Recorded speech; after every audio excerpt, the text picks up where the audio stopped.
Hochma Text Project Podcast presents Season 1, Seneca's Letters from a Stoic by Lucius Annaeus Seneca.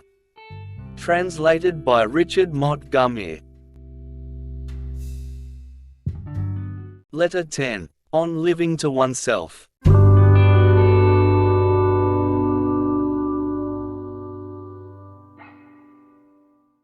Yes, I do not change my opinion.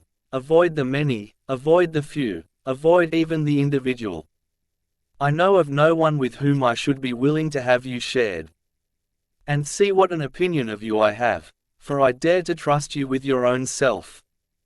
Crates, they say, the disciple of the very Stilbo whom I mentioned in a former letter, noticed a young man walking by himself, and asked him what he was doing all alone. I am communing with myself, replied the youth. Pray be careful, then, said Crates, and take good heed, you are communing with a bad man. When persons are in mourning, or fearful about something, we are accustomed to watch them that we may prevent them from making a wrong use of their loneliness. No thoughtless person ought to be left alone. In such cases he only plans folly, and heaps up future dangers for himself or for others. He brings into play his base desires. The mind displays what fear or shame used to repress. It whets his boldness, stirs his passions, and goads his anger.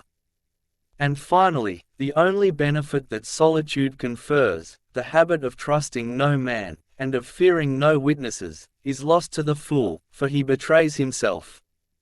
Mark therefore what my hopes are for you, nay, rather, what I am promising myself. Inasmuch as hope is merely the title of an uncertain blessing, I do not know any person with whom I should prefer you to associate rather than yourself.